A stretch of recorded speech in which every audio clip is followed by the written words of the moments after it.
I thought I'd start off by showing you a slide of the university where I work. This is University of the Western Cape. This is the student hall. And that's the square that the students affectionately called Red Square for some reason or other. And that's where we did quite a fair amount of our research on health. Now here's an interesting statistic. When you compare the UK with Japan, you will see that in the 60s, Japan didn't know colorectal cancer as we know it in the West. And as time progressed, so colorectal cancer increased in Japan. Now this is amongst men, whereas in the 60s, colorectal cancer was quite prevalent in Western society. Now, in the 60s, they would teach that the Japanese must be genetically different to everyone else, and that's why they didn't get these diseases as readily. But as we went into the mid-80s, the Japanese had caught up. So obviously the genes changed within those few years, right? Or maybe something else changed. Or when we look at the women, it's the same sort of scenario. Also a catching up. The women were lagging a little bit behind the men. The men seemed to change more rapidly than the women, but it's the same basic trend. So what we have is a change in disease occurrence within a nation in a period stretching over just 15 years. Now what has changed? Obviously, it's not only genes that run in a family, but diets run in a family as well. And what had happened is that Japanese society was adopting Western lifestyles, imported mainly from the United States of America, like many things, and so they bore the same sort of diseases. If we look at the 10 leading afflictions that cause death in the United States, in 1995, the number one killer was heart and blood vascular diseases. The second one was cancer, and then came chronic lung diseases, accidents, pneumonia, diabetes, HIV, suicide, liver cirrhosis, kidney failure, and all the other possibilities in between, from infectious diseases to you name it. But the two top killers, obviously, were heart and blood vessel diseases. And if you look at the causes of what caused them, then it gets even more interesting. So almost 1 million people died in that 1 year from heart vascular diseases, and over 500,000 on cancer. And then there was a reduction as we go down the list. So AIDS, not very prevalent. Those two were the top diseases. And looking at the reasons or the underlying factors, poor diet and inadequate exercise is the number one cause of those diseases in the world. Tobacco was the number 2 cause, alcohol the number 3, and then come the infectious diseases. And these infectious diseases are largely transmitted by what we eat as well. So the first 4 causes have to do with lifestyle. That's quite incredible. Then come toxic agents, firearms, sexual behavior, motor vehicles, and illicit drugs. So obviously, if we could change our lifestyles, that would make a very, very big difference. Obviously, from what we saw, 7 factors to longevity, no smoking must be quite high up on the list. Number 2, we need enough rest. Sleep 7 to 8 hours. Few people actually do that. And eat breakfast regularly. We'll be talking about that some more as we go along, what the benefits are of eating breakfast. People in a busy lifestyle tend to skip breakfast because they haven't got time. They're rushed in the mornings and they make lunch and dinner their main meals. No eating between meals. That is a very important criteria. If you don't eat between meals, you don't have to start the process all over again. Leads to much fermentation. We'll deal with that issue as we go along. Maintaining a proper weight is important. Exercising regularly, and moderate or preferably no alcohol, those would be the factors that science has lifted out as the main ones leading to longevity. Here's an interesting statistic. How many patients are killed by their cures? This is a study that's being done all over the world. This particular article comes from a scientific magazine, and it deals with the United Kingdom. If you can see over here, 70,000 deaths and cases of serious disability in England each year from what? Prescribed medication. That makes prescribed medication the number 3 killer in the industrialized world. So number 1 killer is heart vascular disease, number 2 killer is cancer, and the number 3 killer in the world, in industrialized countries, prescribed medication. That's not drug use, prescribed, what the doctors prescribe. So incompatibility and medication can lead to death. So it would be a wise idea if one lived healthily and didn't have to consume all this stuff. Sometimes medication is absolutely essential in order to survive. Like an antibiotic when you are seriously ill can save your life. A wrong one can kill you. So sometimes one doesn't have much choice. But if you were healthy and you could avoid many of these things, that would be the best of all. A very important factor in modern research is free radical research. Free radicals are charged particles or charged chemicals which create oxidative damage. And we can mop them up by having the right components in our diets. Now, one of the things that we like to use in the world in order to fend off diseases are these compounds that we find in plant foods that will enable us to do this. And people are telling us, take vitamins. If you take a vitamin tablet, you will have a greater capacity to control disease or to get over a cold or to prevent infectious diseases, etc., etc. And if you have regular supplies of nutrients, plant foods, then you will have a better chance of resisting cancer. Vitamin pill fails to fend off cancer. This was an article in the New Scientist magazine.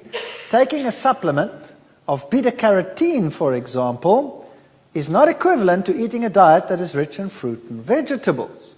Now, what does this actually mean?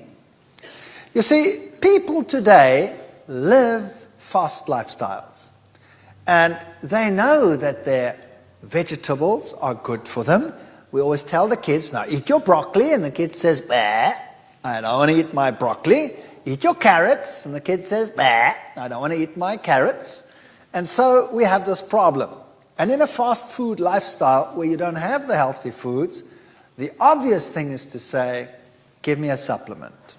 Just give me a tablet.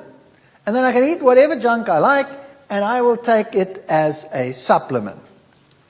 And so the cancer societies of the world realized that what was preventing disease, let's say in a healthy society, was their regular intake of foods, particularly yellow foods that are rich in beta-carotene. And so they thought, well, obviously beta-carotene is the agent that prevents cancer.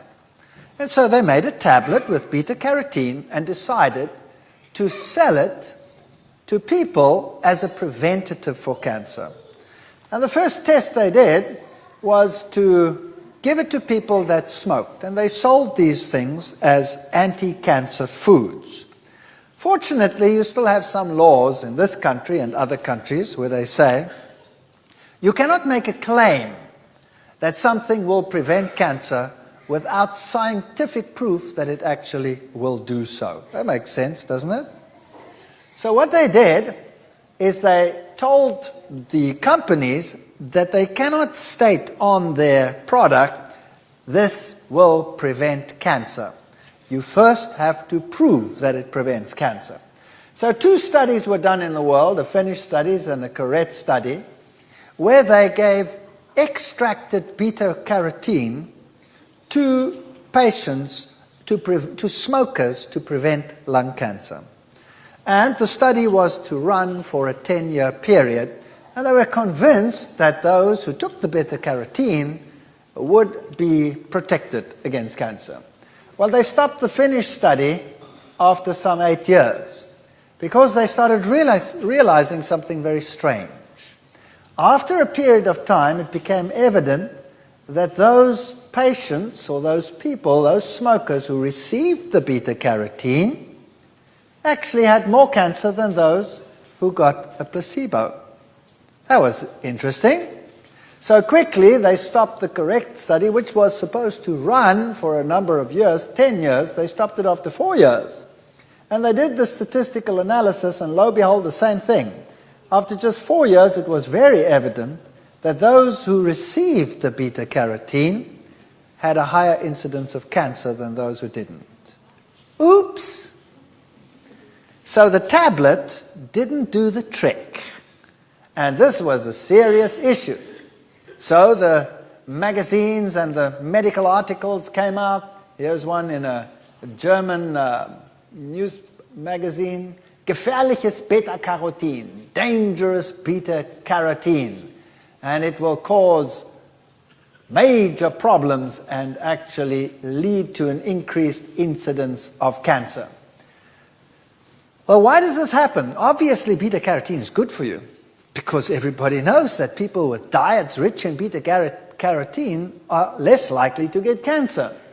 See, the problem lies in the enhancement of activity through a combinations of natural foods. In normal foods, you have combinations of E's and C's and other compounds. So if you bite into a carrot, you get lots of beta-carotene, but you also get lots of flavonoids, another group of compounds that can increase the reducing capacity of a vitamin 20 to 50-fold. That means that if you have a positive side effect of these nutrients, that they act as antioxidants themselves and also boost the activity of whatever you are taking.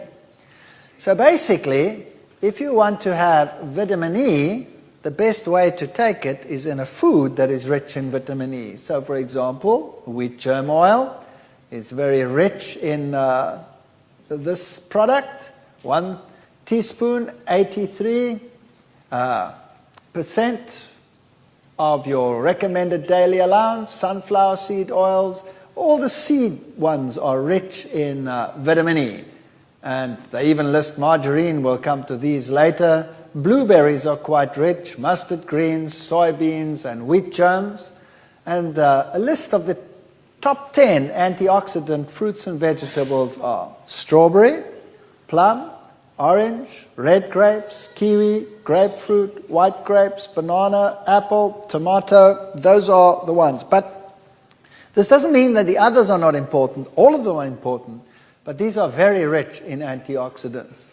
And the vegetables are garlic, kale, spinach, Brussels sprout, alfalfa sprouts, broccoli, beets, bell peppers, onions, and corns. Although I wouldn't put corn as a vegetable, I'd put it as a grain. Nevertheless, those are sort of recognized as the top ones. So if you want to have a vitamin supplement, there it is. That's the best vitamin supplement in the world. It gives you a balanced combination of all these components and is what we really need. Phytochemical research and health is booming in the world today. And there's a lot of argument about this issue. But I thought it would be perhaps a good idea if we went through this little exercise together. What is a phytochemical? Phyto is plant, chemical is a chemical, so phytochemical are chemicals in plants. That's basically what it means. And in plants, besides the nutrients like the carbohydrates, the fats, and the proteins, you have a lot of these phytochemicals.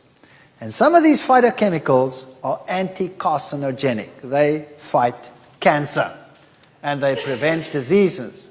So phytoestrogen, for example, is a very important phytochemical. And many plant foods contain phytoestrogens. Now don't get confused. A phytoestrogen is not the same as a normal estrogenic hormone in the female. Women produce estrogen, the female hormone, and men that consume phytoestrogen won't suddenly become effeminate. Definitely not. These chemicals are similar to estrogens, but they're not the same. Now, a woman, for example, in menopause will have all kinds of symptoms that are debilitating. And so she will go to the doctor, and the doctor will prescribe hormone replacement therapy. Isn't that right? And he will prescribe estrogens to replace the natural estrogens that have been taken out of the system. What happens then is that you are supplying a synthetic or extracted estrogen to take the place of what you have lost, and it has been found that that estrogen is carcinogenic. And so your risk of breast cancer is greatly increased when you take those type of estrogens. Now, plants contain natural estrogens, which are not like mammalian estrogens, but they compete for the binding site, and strangely enough, these are anti-carcinogenic. And so women and men need these phytoestrogens in their diets. Health benefits of diets rich in phytoestrogens would include, for example, prevention of breast cancer. Gentlemen, in case you thought that only applied to women, prostate cancer and other cancers are prevented by phytoestrogens. Heart disease and stroke, osteoporosis, menopausal symptoms, brain diseases linked to aging, Alzheimer's, and all of these can be retarded greatly by phytoestrogens. Alcoholism, if you were an alcoholic and you have to overcome the negative effects, then phytoestrogens can help. And inflammatory diseases such as rheumatoid arthritis, all of these are benefited by diets rich in phytoestrogens. So you really want to get those into your diet. They are what we call nature's designer estrogens.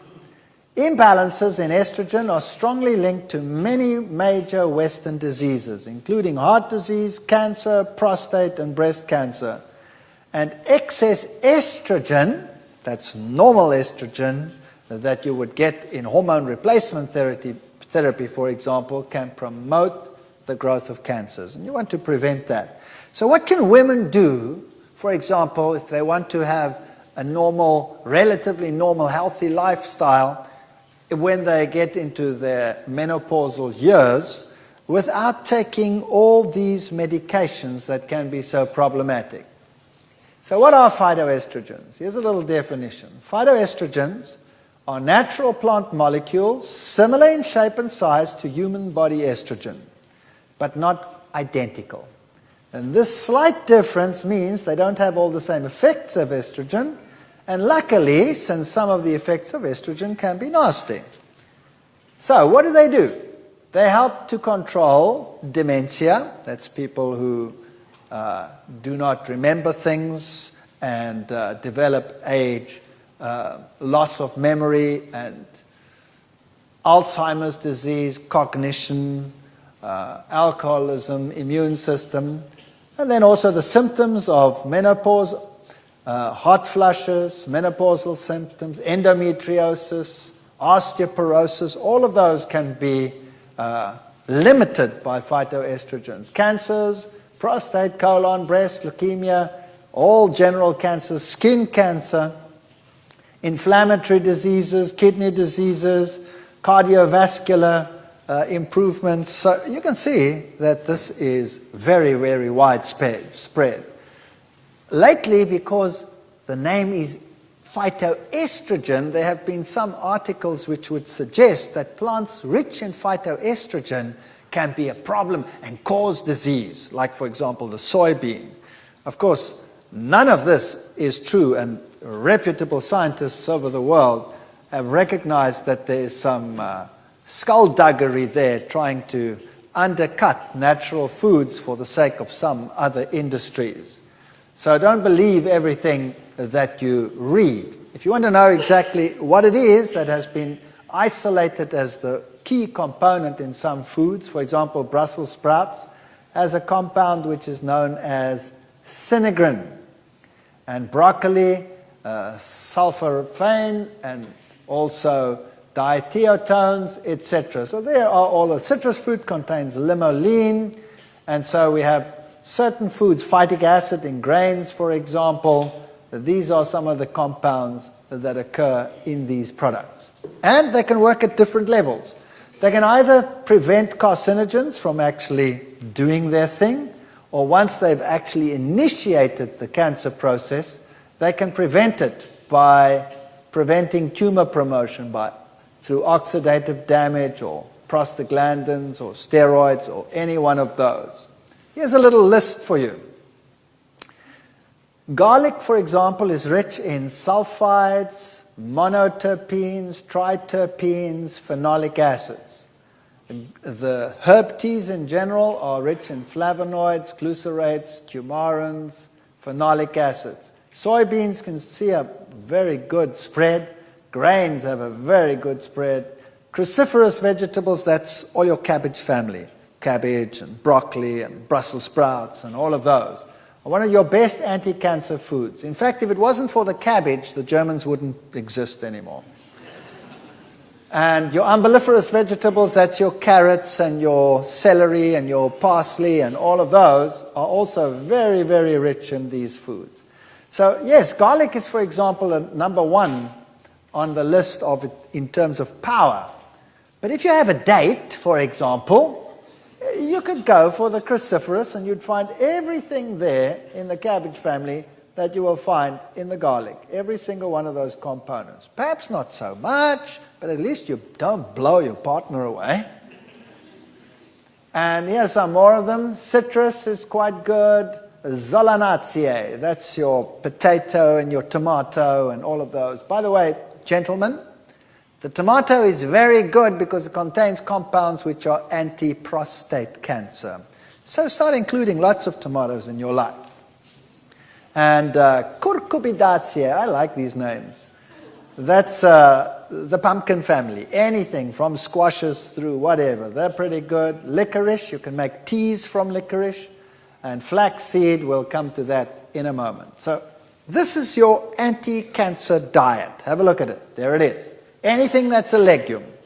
Particularly try and include soy, which is one of the richest. The African diet typically consists of grains and legumes. That's it. And some greens. And they had none of the Western lifestyle diseases until they became urbanized. So here are your grains and your legumes in a typical African market. None of those diseases. Today, one of the worst cases of sudden increase in disease in the world is found in urbanized Africa. Nuts and seeds, sprouts, these are anti-cancer foods. There's your anti-cancer garlic. This is potent anti-cancer food. Anything that you see on that list, and that list, and that list, all of it is anti-cancer food. Can you see none of it looks like a tablet? That means you'll actually have to start doing things with food rather than substituting with a tablet.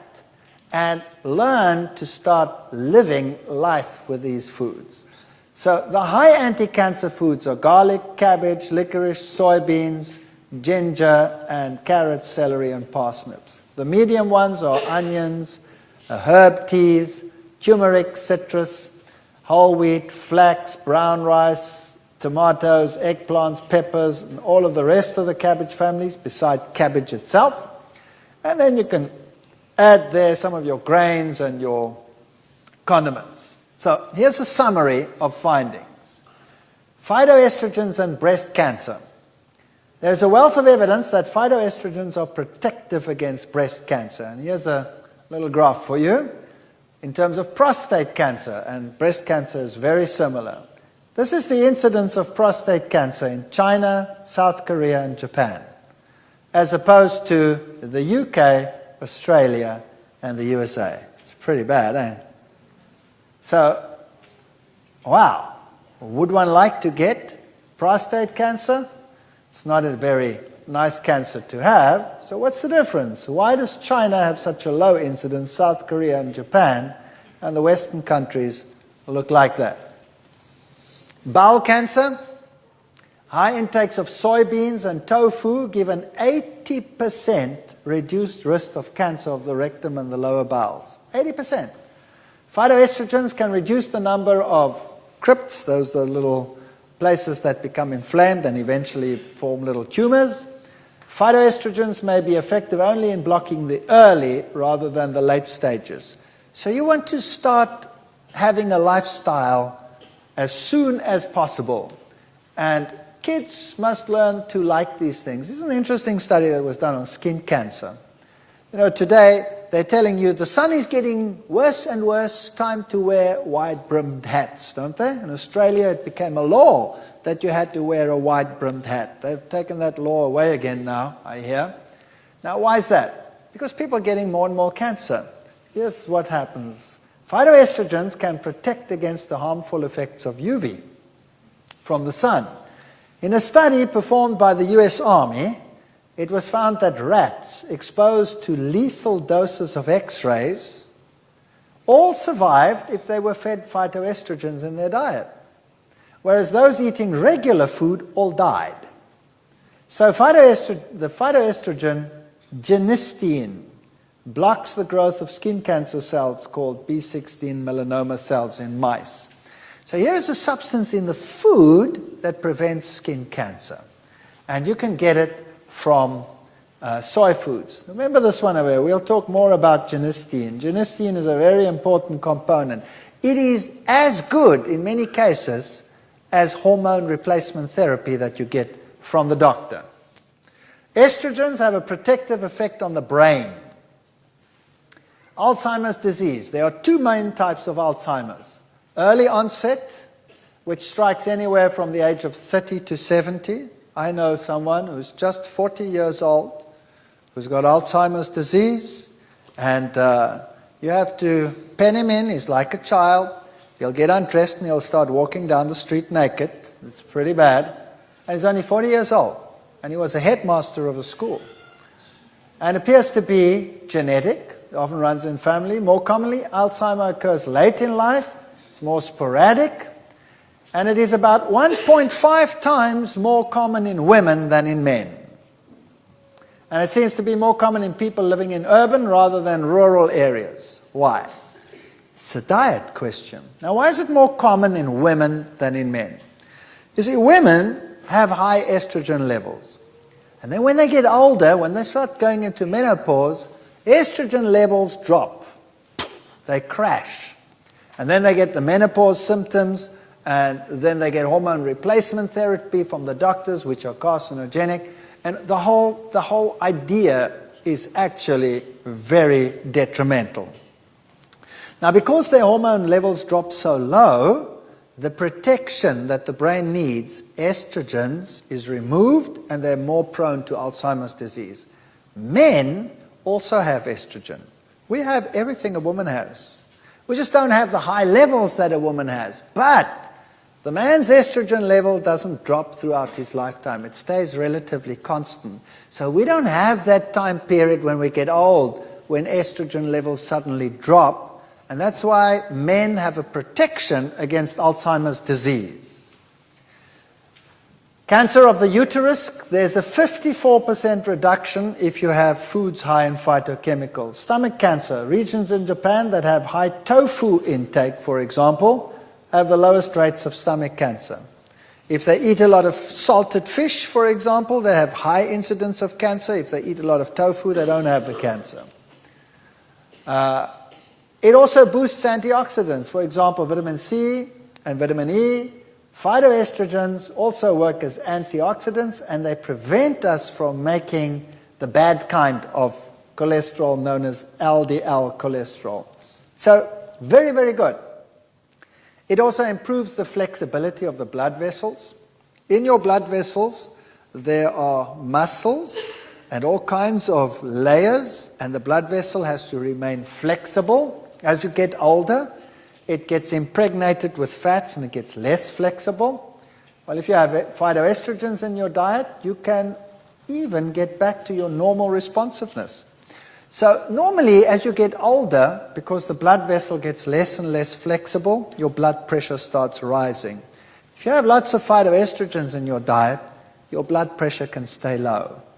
And that's very, very nice to have a low blood pressure. Low blood pressure that is detrimental is one when you get up, you're dizzy, you don't know what's going on. But a low blood pressure where you don't get dizzy means your blood vessels are still flexible. That's good. Phytoestrogens also help bone. Like estrogens, they make bone-dissolving osteoclasts less active. You have two types of cells in your bone working. The one is an osteoblast that builds calcium into the bone. The other one is an osteoclast that takes calcium out of the bone. So if you have phytoestrogens in your diet, the ones that break down the bone become less active, and so you don't lose as much calcium from the bone. Menopause, reduced hot flushes, dryness of the reproductive tract, cholesterol levels, bones, skin condition, brain function, all of these are helped by phytoestrogens. 70% drop in estrogen levels when a woman goes into menopause. And so they get hormone replacement therapy, as I said, which has many side effects. And I would like to do a little quiz with you now to see how well you fare in terms of your phytoestrogen diet. Now, I do this with my students at the university when I run through this course with them, and you'll be surprised at how they fare. I'll tell you afterwards. So if you have a piece of paper, has anybody got a piece of paper or pen or something? Just make a note and let's see how you fare. Make a little home test. All right, we have to do this test fairly. That means it's either all or nothing. Do you use soy milk in place of dairy milk each day or almost daily on cereals and in cooking? If the answer is yes, you get 5 points. If the answer is no, you get 0. Okay? And be honest. Do you eat soybeans or foods made from soybeans, such as tofu, soy burgers, soy hot dogs, anything made from soy, on average 3 or more times a week? If you do, you get 5 points. If you don't, you get 0. Okay? 3. Do you eat other legumes, such as chickpeas, lentils, red kidney beans, navy beans, or food prepared from these, such as hummus, dal, any one of these, on average 3 or more times a week? If you do, you get 2 points. If you don't, you get 0. Now, here's an interesting one. Do you eat linseeds? Or use linseed meal, that is ground linseeds, on your cereals, mixed into yogurt or bread, at least 3 times each week? If so, you get 5 points. If you don't, you get 0. Linseed is flaxseed. All right, I'll show you a slide of it just now. I'll tell you why you get 5 points for that. If you take a capsule, it's not quite the same, but it's better than a kick in the pants. But I wouldn't give you 5 points, no. Do you add sprouts, such as alfalfa or soy sprouts, to your salads or sandwiches once or more per week? Then give yourself 3 points. Then, do you on average eat 2 servings of fruit, fresh, daily, or pieces of apricot or whatever, even dried fruit? Do you regularly, daily eat fruit? If you do, you get 3 points.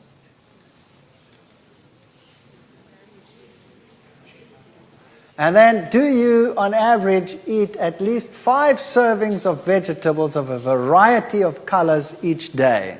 Very few people get that far. then you get 3 points. That's different vegetables.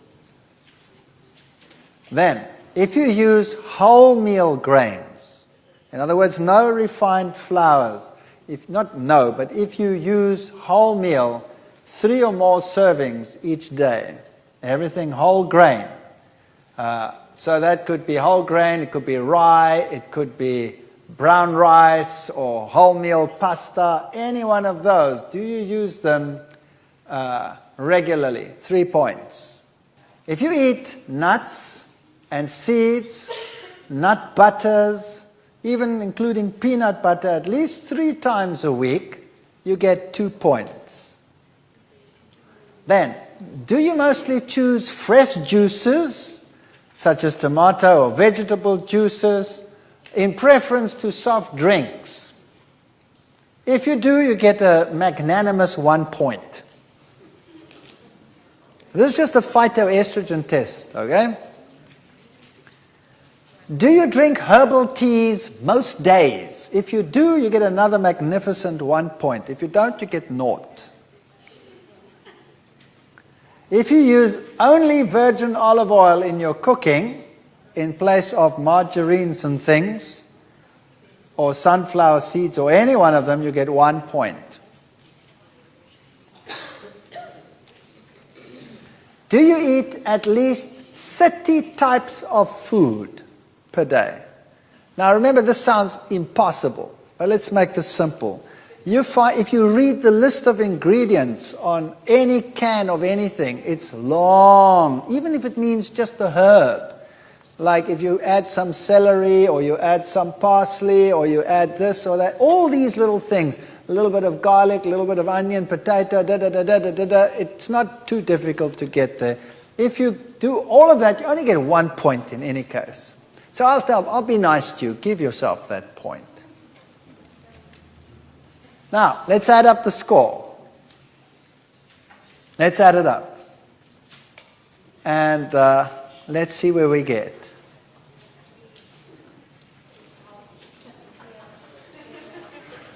All right, let's see what happens. Who in this audience gets between 26 and 35 points? All right, so 1, 2, 3, 4, 5, about 6 or 7. Who fall into the second category? 16 to 25 points. There are quite a few that go up there. That's pretty good protection. If you fall into those categories, you're pretty good. If you fall between 6 and 15, are there some here? Don't be shy. Yes. That's not so hot. Anybody between 0 and 6? Yeah. Guess what the average is for a typical secular university class like I have? I have about 450 students I had in my class. Guess what the average was for all of them? Under 3. So they all fall into this category. Every single one in the world out there. That's pretty bad. Now, I'm talking here to a society that should be health conscious. And so we had some in there, we had some in there, and we had quite a lot in there, and we even had quite a few in there. Right? So there is a lot of room for improvement here. A lot of room for improvement. Proteins. How much protein do you actually need? Well, let's just backtrack. Number one, if you want to be healthy, you have to have a variety of foods in your diet of plant origin, and that will supply phytochemicals, right? That was the one point. Second point, now we're going to deal with the bulk dietary foods in what we are eating. Number one, proteins. How much protein do I need? Well, the World Health Organization, the United Nations University, and the FAO say that adults need 0.75 grams per kilogram per day. Now, that's very little. I know that you work in pounds, so it's about 2.4 pounds to the kilogram, if I am correct there. And you can work it out, how much you actually need. You need very, very little protein. But mankind actually consumes vast quantities of protein. And anything that you consume more than you need becomes a problem. I'll tell you why. Because protein contains nitrogen. And when you break down a protein, you build it into your body as your own proteins. That's fine. But if you eat more protein than your body needs, you cannot store it. We cannot store protein. We can only store fats and carbohydrates. So we would have to change the protein we eat into a fat or a carbohydrate. That means we have to split out the nitrogen, and it gets split out as ammonia, which is toxic, and we convert it to urea, and we have to get rid of that through the kidneys. But it's a toxic substance. And if we have too much protein in the diet, that means we put a toxic load on our system.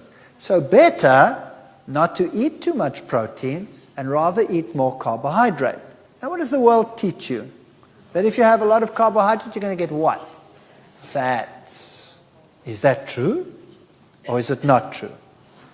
In actual fact, it's not true. If you eat refined carbohydrate, you're going to get fats. But if you eat whole food carbohydrate, you will not get fat. All right. Let me make an analogy. A car is built of iron. Is that right? The engine block is built of iron, and the chassis is built of iron. The whole car is built of iron. So the obvious fuel for the car to run would be iron. So that's why you fill up your tank with iron filings. Is that correct? No. What do you fill up your tank with? With gasoline. With gasoline. Because you're going to burn that. Now the same applies to the human body. The human body, the structural component is protein. So you're built up largely of protein. Now you don't want to run on protein. You want to run on carbohydrate. That's the fuel of the body. And when you burn the fuel in the body, you produce carbon dioxide and water. The water is useful to you. The carbon dioxide, you go, and it's gone. Right? Whereas if you burn protein, you get all these accumulated toxins in your body, these harmful compounds. Your ammonia has to be converted to urea. That may not get too high a concentration, or else you will die. The sulfur in the protein has to be built out. That creates sulfate, sulfuric acid, so you're creating an acid system. You have to neutralize that by releasing calcium from the bone. You are creating problem after problem by eating too much protein. Whereas if you eat carbohydrates as fuel, you don't have that problem. If you eat refined carbohydrates, you have a problem, as we will see in a moment. So which proteins are better, plant proteins or animal proteins? Which one do you think? Well, you see, when I first started doing research on this, I applied for a research grant to show that there was a difference between plant and animal proteins in terms of their effectiveness. And guess what? They turned down my request because they said a protein is a protein is a protein. Doesn't matter what you eat. It won't have an effect. When you digest it, you'll get amino acids and you make whatever you want out of that. And I argued, no, it's not like that, because the ratio of amino acids in a plant is going to be different to the ratio of amino acids in an animal, but they didn't buy that. And so by some chance, we managed to get into a research project where we could actually test this and prove it and go back to the research committees and say, and then they started funding it. That was fun. And today, this is common knowledge. Here's an article in the American Journal of Clinical Nutrition. A high ratio of dietary animal to vegetable protein increases the rate of bone loss and the risk of fracture in postmenopausal women. Women in the highest quintile of ratio of animal to vegetable protein had nearly 4-fold greater risk of fracture compared with women with low ratios. Independent of other risk factors including age, calcium intake, weight, estrogen use, smoking, alcohol use, and total protein intake. So if you were to consume animal proteins, you were at least 4 times as bad off as when you were consuming plant proteins. Now, this publication came out in 2001. We actually started this a lot earlier. Why?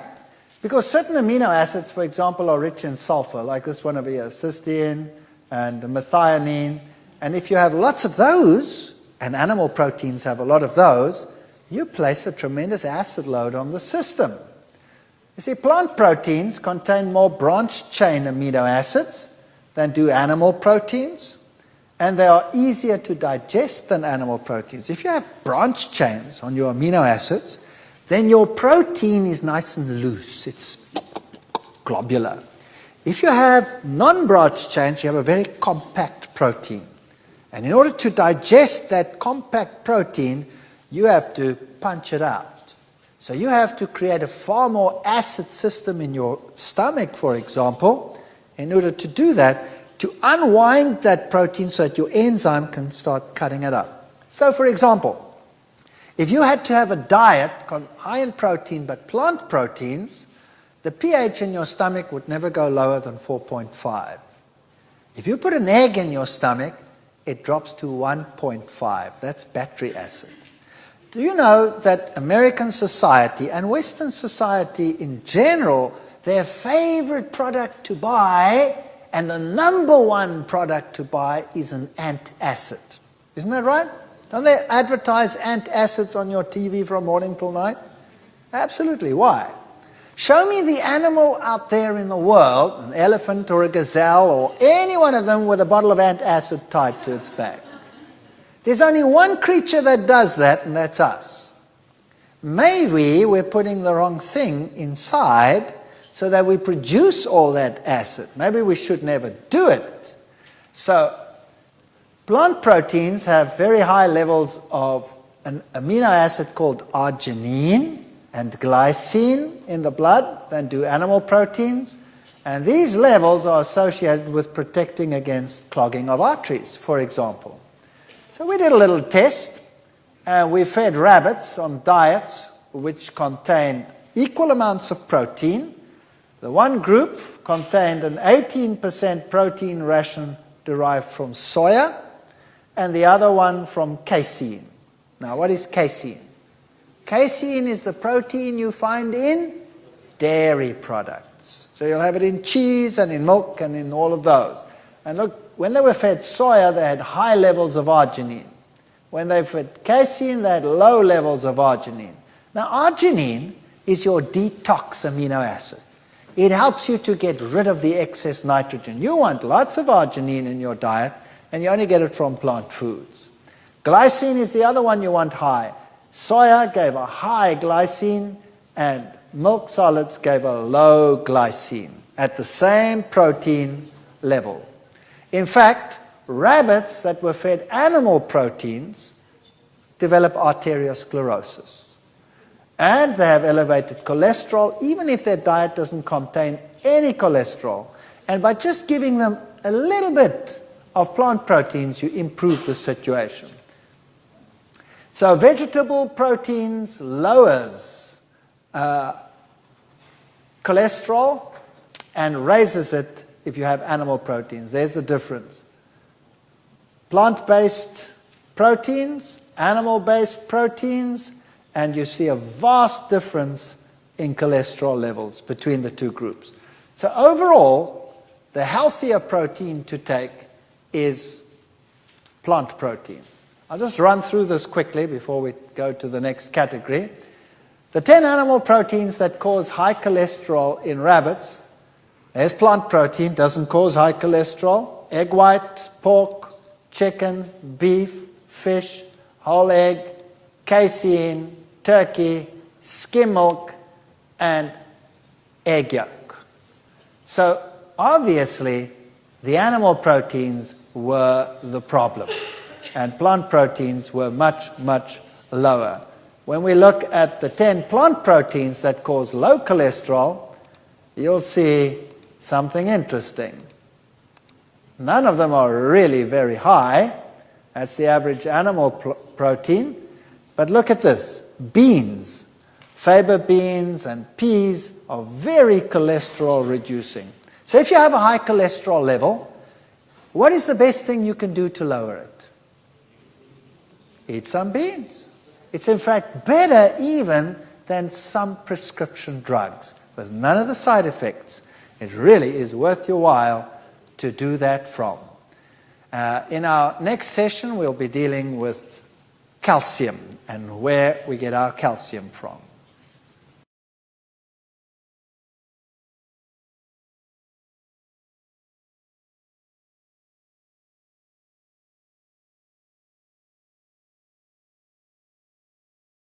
Right, in our previous session, we looked at the effect of plant protein versus animal protein in the diet.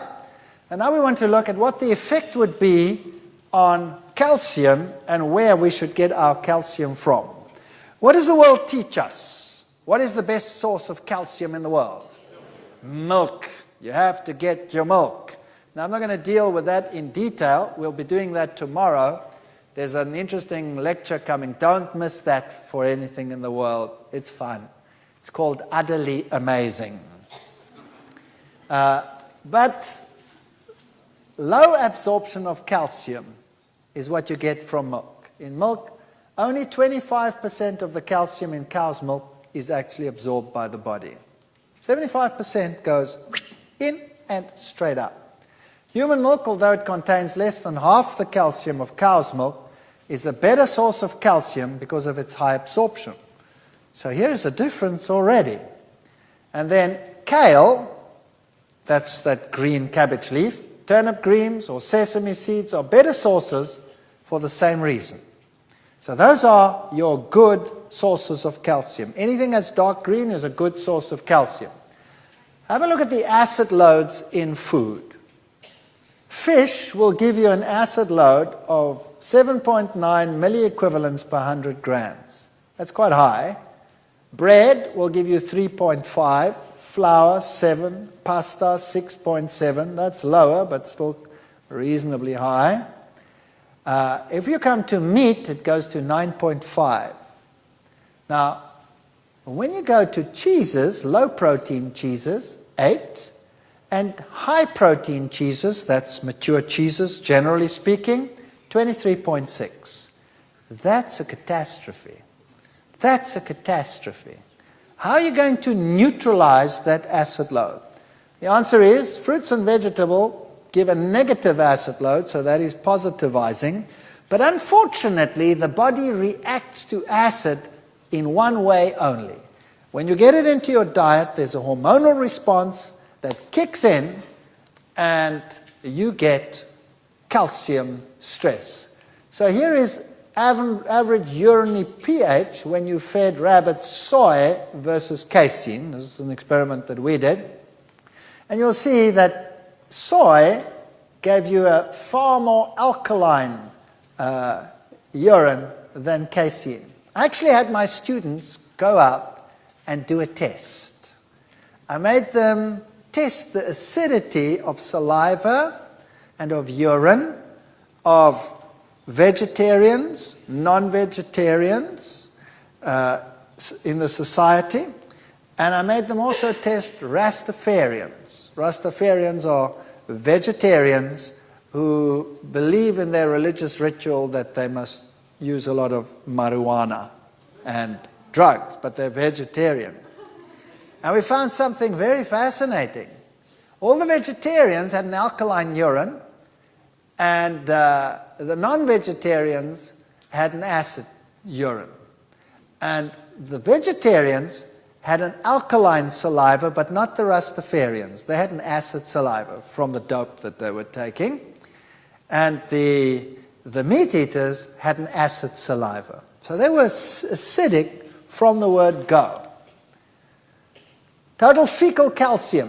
When you fed these rabbits foods, the ones that were on casein, that is the protein in dairy, that went straight through, ship, out. So they didn't absorb it if there was casein in the diet. If they had soya, they had a much better rate of absorption, in fact, twice as high. Urinary calcium, so even that which they did absorb, when they were on casein, they urinated it out. You see, the body has to protect itself against the acid, releases a lot of antacid, which it gets from the bone, and that's calcium carbonate deposits being put into the bloodstream to neutralize the acid, and then you have to urinate it out. Sometimes we release so much of it from the bone to neutralize the acid in our system that the kidneys cannot cope, and they cannot release it. Then you have to precipitate it. Where do you precipitate it? In your joints and all over these places. And then what you get is you get stiff joints, and you get gout and pains and arthritic diseases and all of those. All products of the type of food we are eating. So this is the type of food where you will get a good plant protein source that will not be osteoporotic, calcium releasing. There's the soybean. You can soak it and freeze it and use it whenever you want to. Greens such as kale, broccoli, bok choy are as good as milk in terms of calcium absorbability. There are all the journals that confirm these experiments. What you see on the screen there is your calcium source. Have you ever seen a horse run after a cow and say, "Excuse me, could you satisfy my calcium needs for me today?" Yes or no? No. There's only one creature in the world that does that, and that's man. You think cats do it? Or do we induce cats to do it?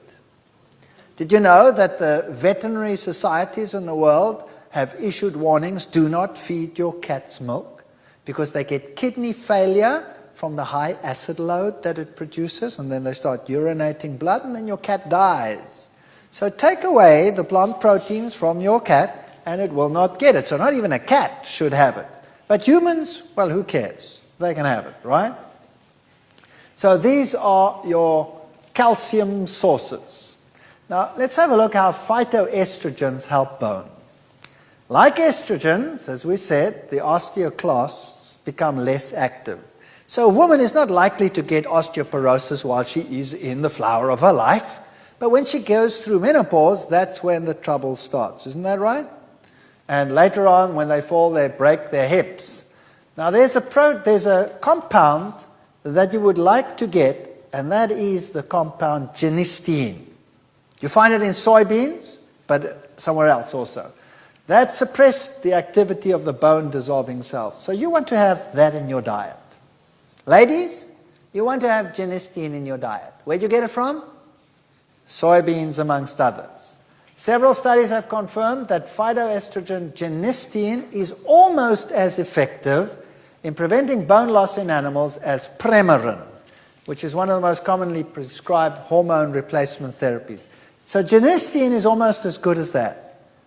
But this one causes cancer, and genistein doesn't. Which one would you prefer? Just asking. Just asking.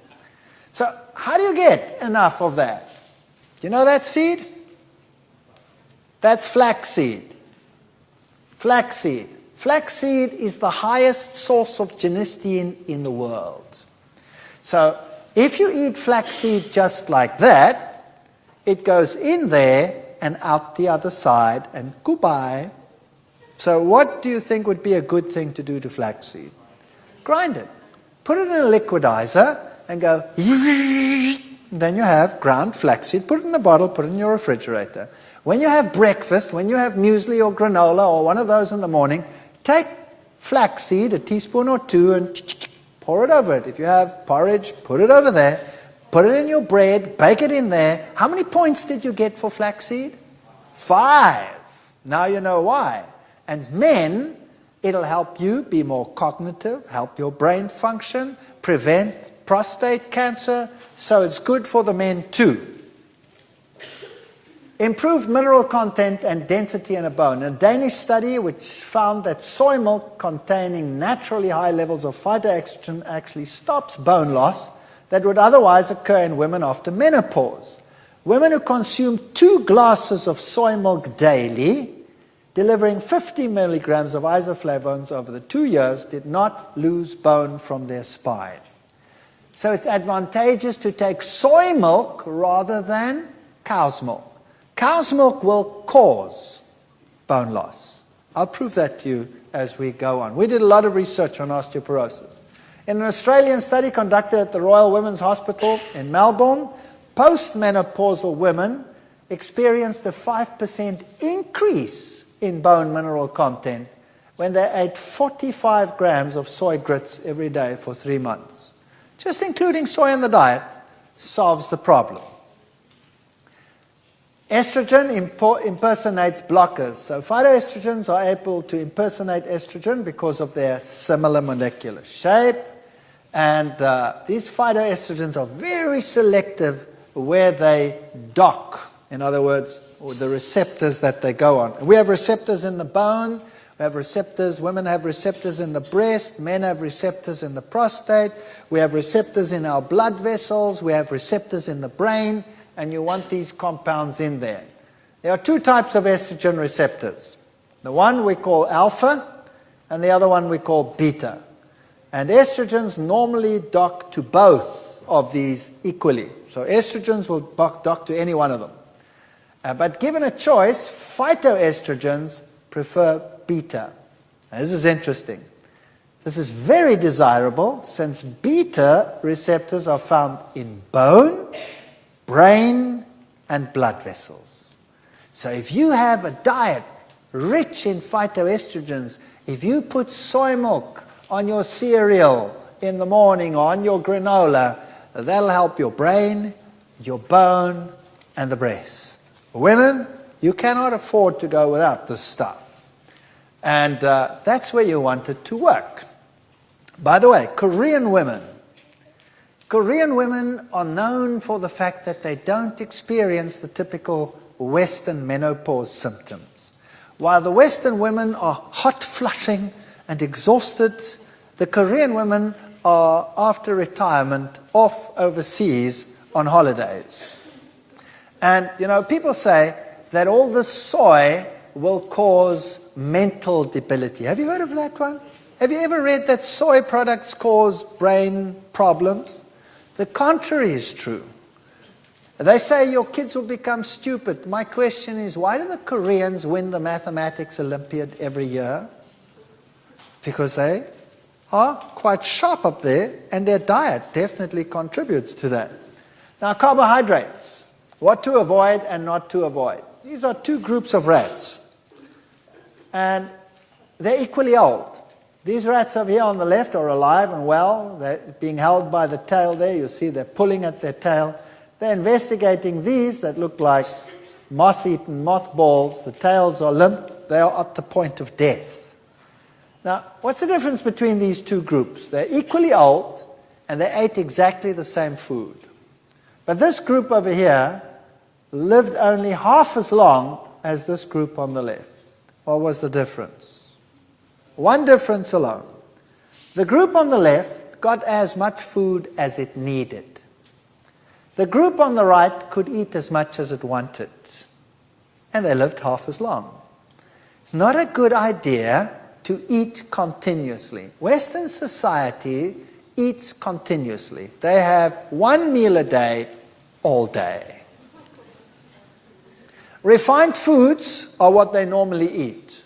So if you have a company called Black Blondel's, when you go there, you get a burger, and that has a refined bun on it, and then it has a meat patty inside of that, and that's basically a refined food.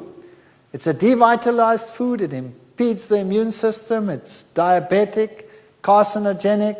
Rats that are fed carcinogens, those are compounds that cause cancer, and a complex carbohydrate, show lower index of breast cancer than rats fed carcinogens and simple sugars. And then it also leads to obesity. The whole world today is geared on refined foods. There are very few countries in the world where you can buy decent bread, for example.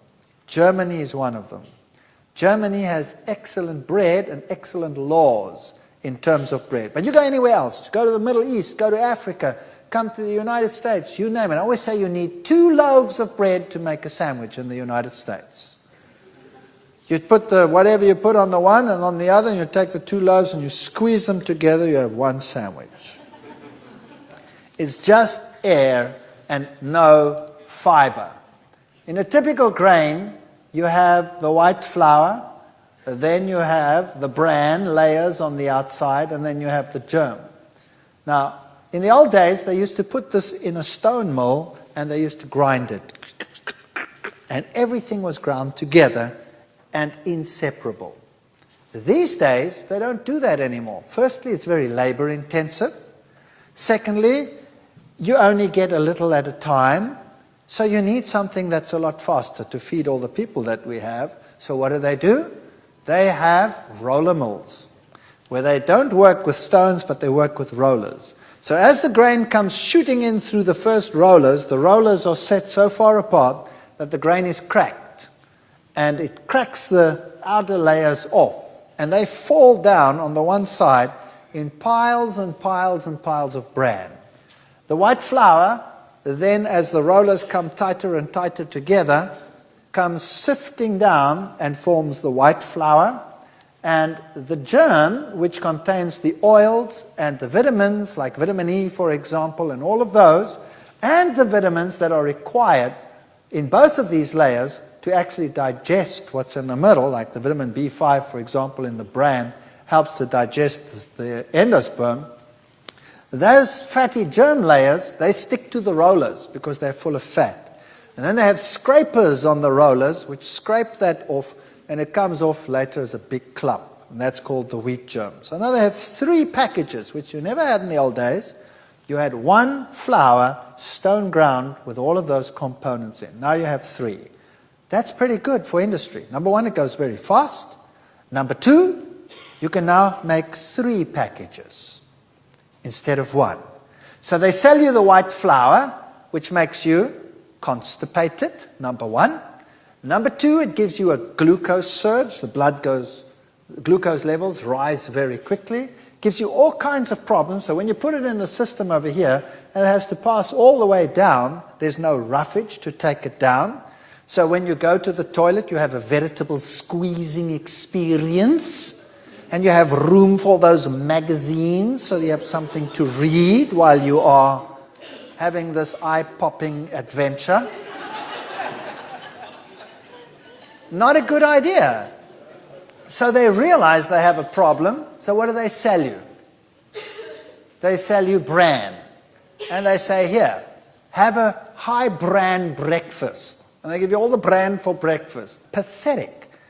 It helps to get the food down, but it doesn't help the next meal or the next meal. You need to have all these things together. And what do they do with the germ? They put it into the creams and into the shampoos, and they say, put it on your head and on your skin. And when you erupt in all kinds of pimples and boils and carbuncles and viruncles, you put it on the outside. Why are you erupting in the first place? From the toxin that's on the inside. So we have all kinds of solutions for this terrible problem. And junk food is bad news. A gut feeling. If you thought junk food would merely make you fat, think again. You could also be fattening a hungry mass of alien gut bacteria that may repay you with bowel disease or even cancer. So, the study shows that meat consumption rises from 60 to 600 grams per day. Sulfates, that's what we spoke about, in the urine, double. That causes calcium loss. And sulfites in the feces increases tenfold. Now, what does that mean? Right, in your intestine, you have certain bacteria. And you want to have healthy bacteria. Do you remember they always tell you that if you run low on bacteria, what should you eat? Yogurt. Now, what type of bacterium do you have in yogurt? Lactobacteria. Now, after you are weaned, you don't need lactobacteria. You're not supposed to have lactose. Which animal still consumes lactose after being weaned? None. But lactobacteria are better than no bacteria. So they say that's how you augment it. But that's not what you really want. The type of bacteria you want is known as a methanogen. Those are the healthiest ones. There's a big study done at the Dunn Nutrition Center at Cambridge University. So let's say you're eating your proteins and your carbohydrates, and then you have bacteria that help ferment these things, and they produce various compounds. Now, the most common compound that you would find is the carbon dioxide production and the hydrogen production. That's if you have a lot of carbohydrates in your diet. If you, however, have animal proteins in your diet, you get a lot of sulfurs forming, like I've explained. Now, that changes the bacteria. Bacteria that can handle the sulfur are called sulfate-reducing bacteria. So if you have a high meat diet, you will have a lot of those bacteria in your gut. If you have a high plant diet, you will have a lot of methanogens in your diet, in your intestines. Now, when they break down the products, they produce a gas, which is methane. So, if you have these, they will produce sulfides, which are toxic and cause cancer. Now, there's one way of telling which one of those you actually have.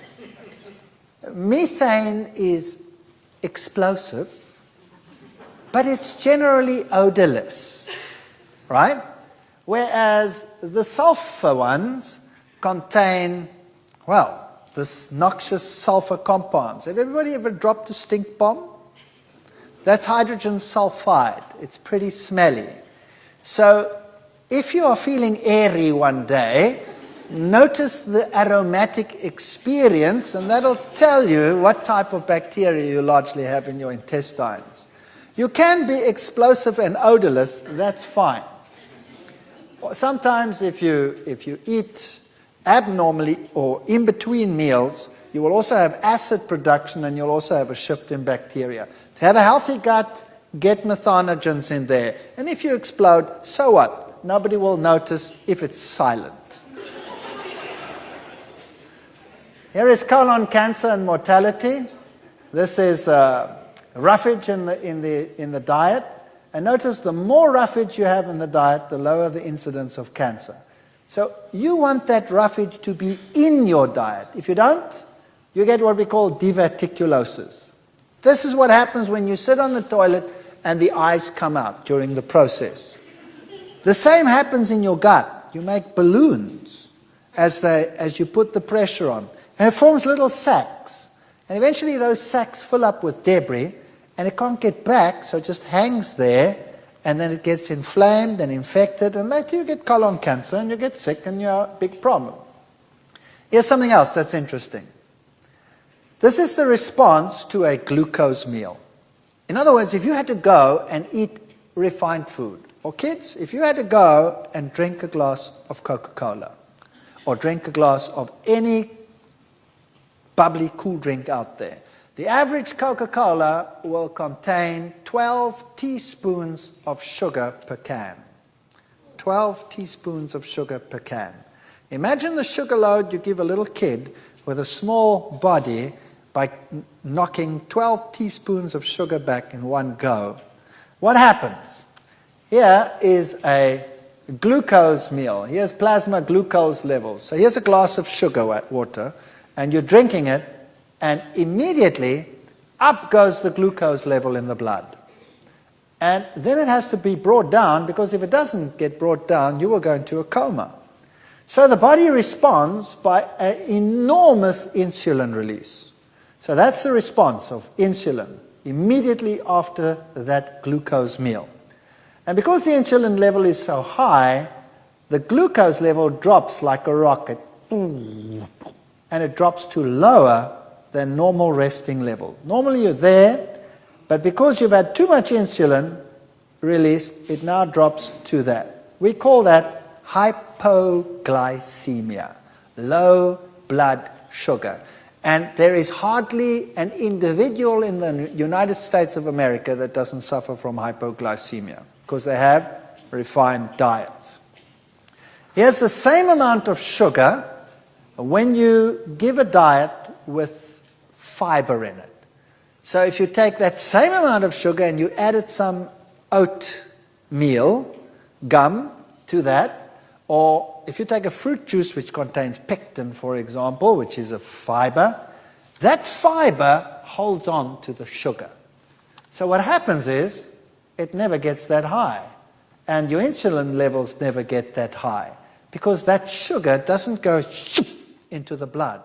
The fiber holds it in the gut, and as the food goes down the gut, so it releases it slowly, little by little by little. And the end result is insulin doesn't go so high, it stabilizes, and at the end of the process, you have about the same level as you had in the beginning. See? No hypoglycemia. Now what happens when you're hypoglycemic? Firstly, you get nervous, and then you crave something to eat, because you also get a sugar craving. And that's why you keep on noshing between meals. Now, I always tell my students, you will not come to my class after you've had a glass of Coke. You might as well stay outside.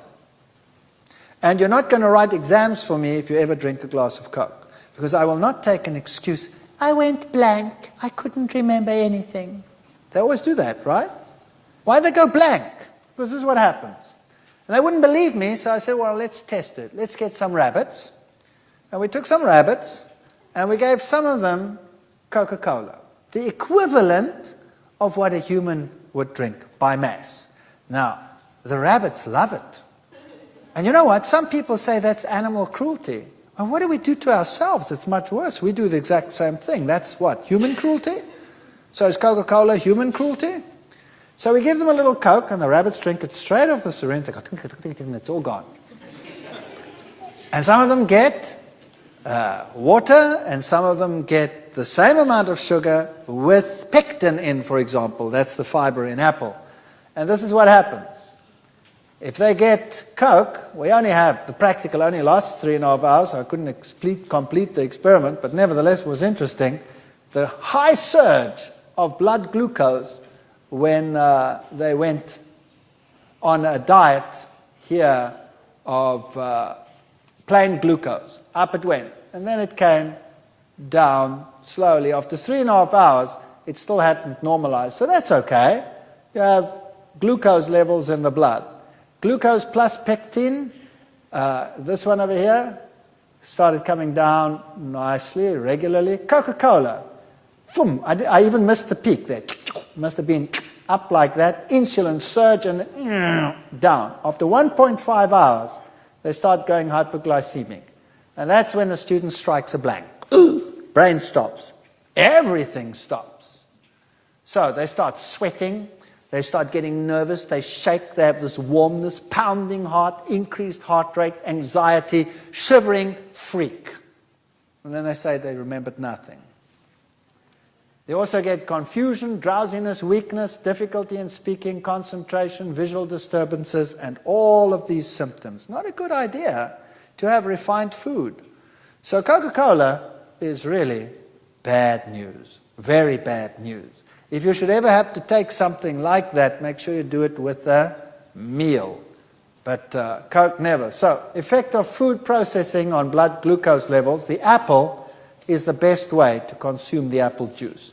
Apple sauce is the next. Apple juice will give you the lowest levels of glucose in the end. Then, blood sugar peaks. Here's a medical journal.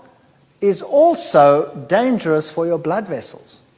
You see, the blood vessel itself, when that sugar surges into the blood, gets damaged, and the little endothelial, that inner layer, gets damaged. All right, let's have a look at another issue, a fat issue. Dietary fat and breast cancer. It's pretty prevalent and obvious in the world that the more fat one consumes, the higher the rate of cancer. General cancer rates increase with more fat consumption. Look at the United States and Canada. They're way up there. In fact, the United States is always a good example to use, because it'll 9 out of 10 times be your worst example.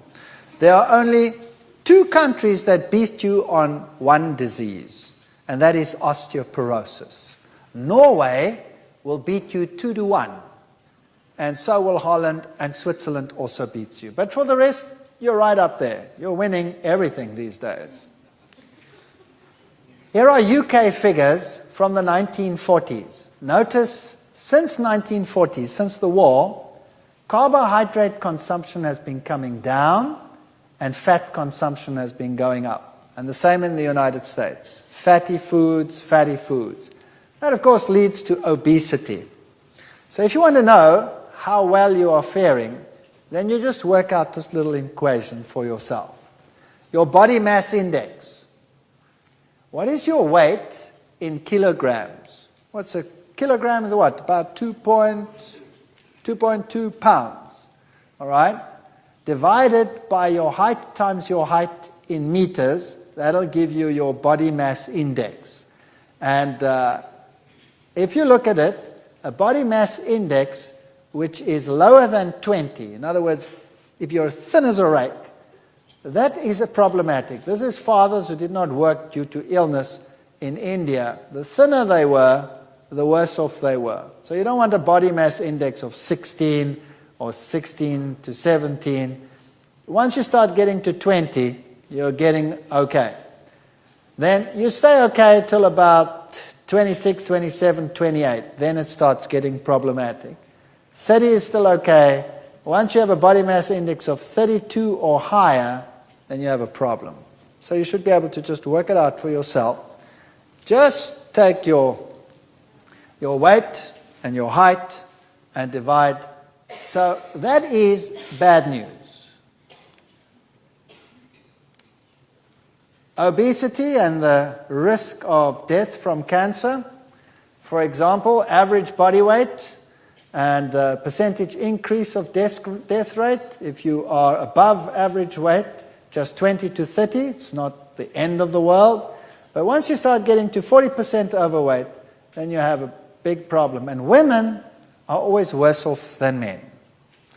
And now the woman must also decide where she is overweight. There's a very simple way of doing this. Go and stand in front of a mirror. That's what you do. And you look at yourself and you say, where's my weight distributed? Is it in the top half of my body?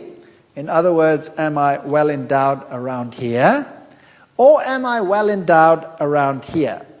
If the main fat sits on the buttocks, then you are 3 times less likely to get breast cancer than if the main fat sits up there. That's just the luck of the draw. Nothing you can do about it.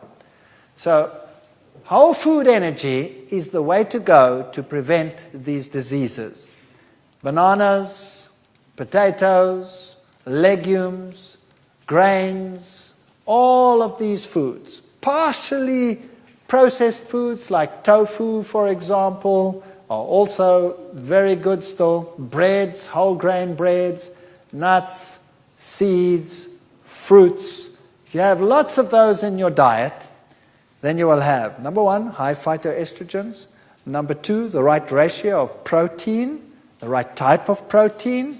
You'll have whole carbohydrates, no surges, none of these things that make you obese. It would prevent obesity, would prevent cravings between meals. And these are the very best tablets that you could consume in your life. Start getting variety, variety, variety into your life. And if you find a shop that looks like this, go ballistic. Visit it. Enjoy it. And food actually is fun when you're shopping in a shop like that, isn't it? It is fun. Is this enough energy to actually get things done in the world? Here are 2 groups of people. The one is they're both athletes, and the one group over here is getting one type of diet and this one another type of diet. The top group over here is getting a high carbohydrate diet. And the bottom group is getting a low carbohydrate diet. That means they're eating more meat products, for example. Now they start training. So they go for a jog in the morning for their training. They're training for a marathon. Notice that when they run, their glucose or their glycogen levels in the muscles drop. Boom. Now you're burning the energy in your muscles. You're running. Down they come. And now you go home and you start eating and you relax. The one on the high carbohydrate diet recovers to there by the next day. The other one only recovers to there. The second day they go jogging. They meet for training in the morning. Down comes this level, down comes that level. Now they recover during the day. That one goes to there, that one to there. Third day. Can you notice that the gap between the two is getting bigger and bigger and bigger? Now, this one is staying just below those levels. Now, if this one were to stop training for one day prior to the big match, where would he recover to? Easily back to his normal level. Isn't that right? In fact, he might even recover, if he rests 2 days before the event, higher than his normal level. Whereas this one would go that much, and the gap would always be tremendous. Now the two sets of athletes start getting ready for the run. Which one is likely to have the greatest stamina? The top one, no doubt. So that is why athletes today have to go on high carbohydrate diets, or else they cannot compete in a competitive world. So glycogen is essential for prolonged exercise, and exhaustion is due to a reduction in muscle glycogen. And we need to make sure that glycogen stays high. Work, of course, uses it up, and fat cannot produce the same amount of energy, speed energy, as glycogen. It's not as readily available. Over long term, yes, but not readily available. So 625 grams of carbohydrate per day leads to maximum replenishment of glycogen in athletes. Now, let us say you are overweight and you want to lose weight. What do? Tell me what you do. What is the best training, they say? What should you go and do?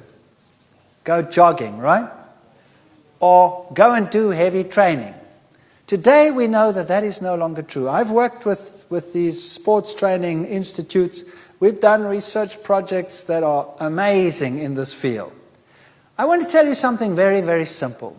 If you want to lose weight, if you want to burn fat, then never do strenuous exercise. You will not burn fat during strenuous exercise. You will only burn glycogen, because that's the fast burner. Are you with me? If you are going to go for a heavy run to lose weight, you will lose glycogen, which you will recuperate with your food. You will not lose 1 ounce of fat. If you want to lose weight, what must you do? You must walk. Go for walks. And walk so fast that you never have to pant. That's how fast you must walk.